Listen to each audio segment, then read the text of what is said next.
Assalamu alaikum everyone. This is Samrina and today we are here with another topic that is also related to the previous topic as well. जैसे मैंने आपको previous topic में बताया था कि this is the part 1 of our lecture and in part 2 we will discuss about the monetary policy. Fine. तो previous lecture में हमने स्टडी किया था that how government can take steps to enhance or boost up the economic growth.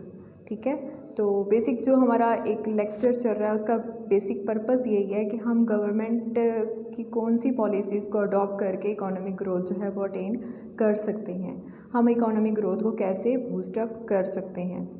तो previous topic में हमने क्या किया था, that was about the fiscal policy where we have studied that government can reduce tax rate, कि government economic growth को attain कैसे कर सकती है टैक्स रेट को कम करके.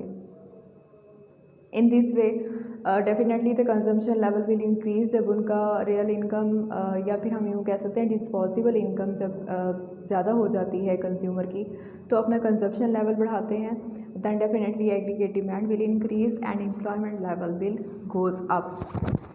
तो एम्प्लॉयमेंट लेवल कैसे बढ़ेगा, क्योंकि जैसे डिमांड बढ़ती है तो एग्रीगेट सप्लाई को भी मीन्स अवेलेबल करना पड़ता है इकोनॉमी में. So in this way the GDP level can be increase. तो हम कह सकते थे that economic growth has been boost up by using expansionary fiscal policy. तो it was all about the previous like how we have use the expansionary fiscal policy or how government can use this tool to boost up the economic growth. If you haven't viewed the previous video, then you should watch the video. In detail we have studied all the concepts related to this topic. But today our concerned topic is how monetary policy can increase or can helpful to increase economic growth. ठीक है, fiscal policy तो ठीक है, हमें पता चल गया कि टैक्स रेट को कम करके हम इकोनॉमिक ग्रोथ अटेन कर सकते हैं. बट हाउ एक्सपेंशनरी पॉलिसी और how expansionary monetary policy can be helpful. So let's start our topic.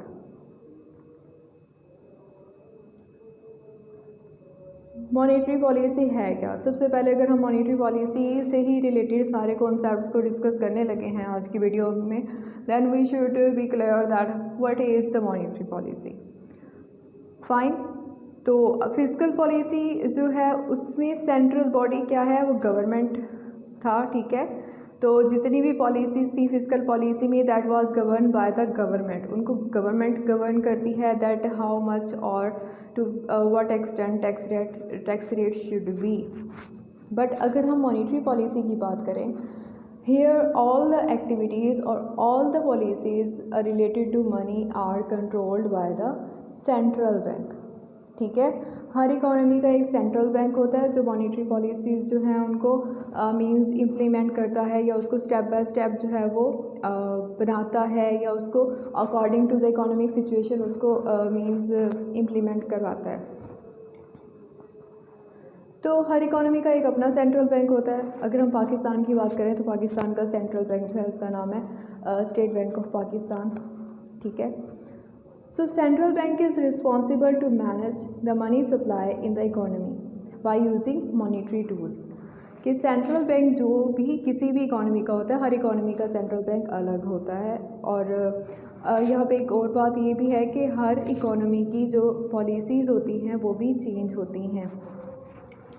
ऐसा नहीं है कि हमारी जो पॉलिसीज़ हैं वो हर मीन्स इकोनॉमी में वही टूल्स इम्प्लीमेंट हो रहे हो. No, this is not possible.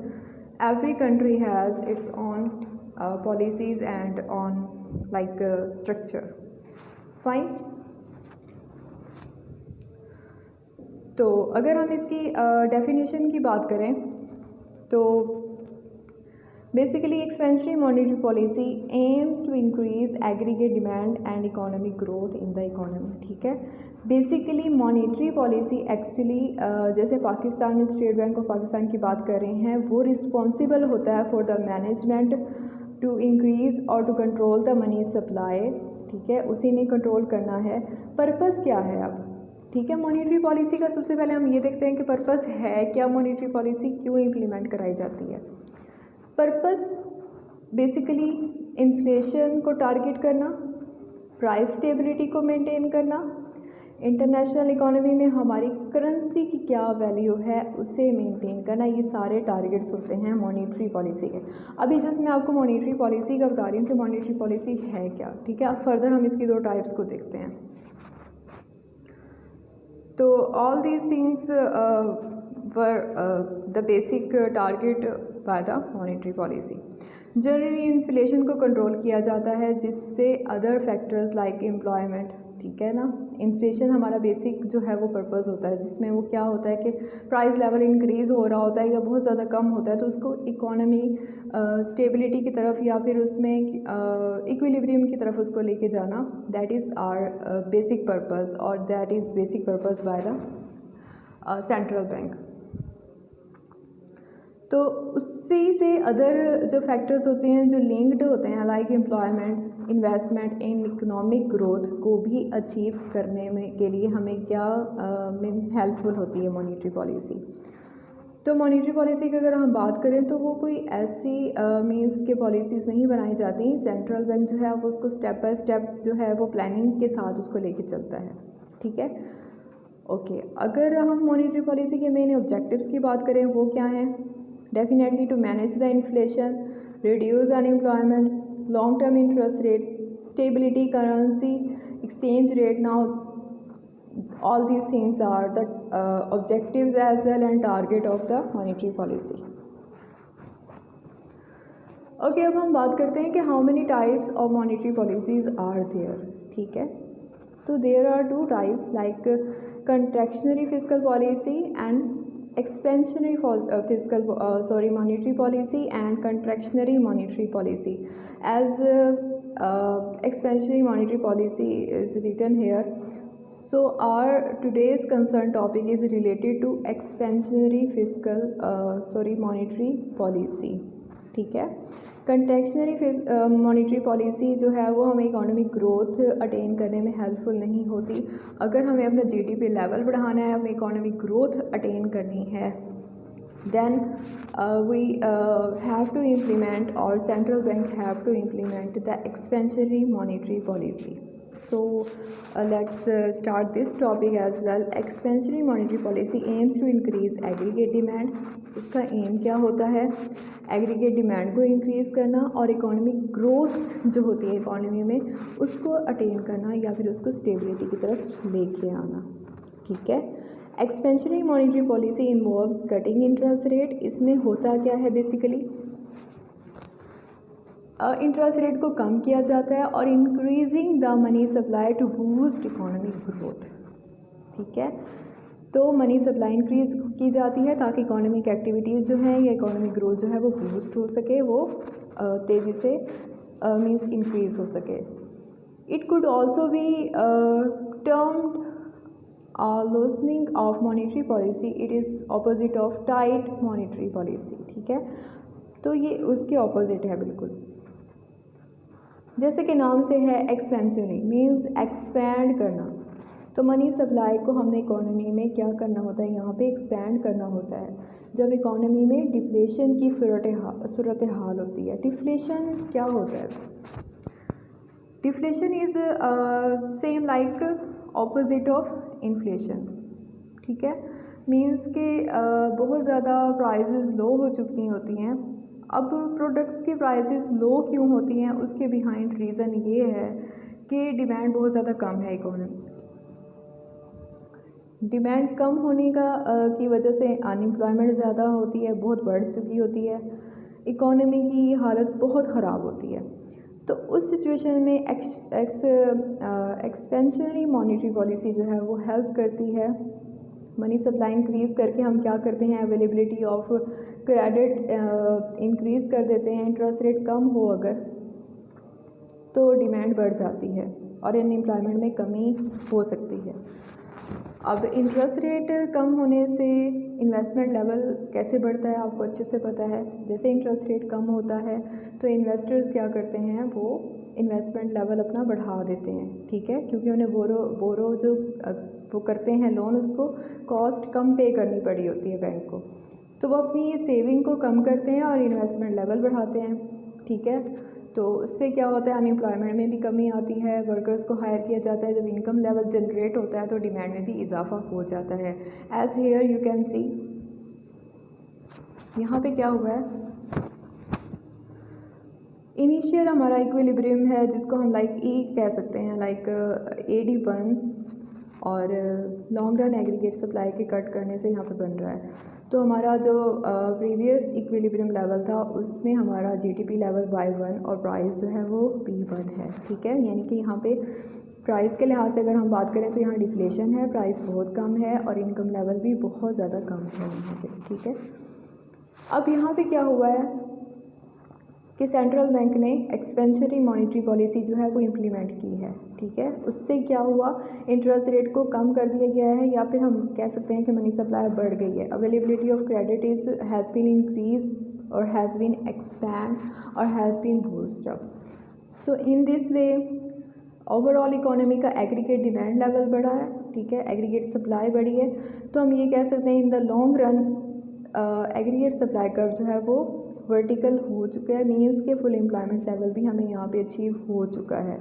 तो बेसिकली क्या हुआ है कि एक्सपेंशनरी मॉनेटरी पॉलिसी से ही हमें GDP लेवल जो है हमारा इंक्रीज़ हुआ है और हमने इकोनॉमिक ग्रोथ जो है वो अटेन की है।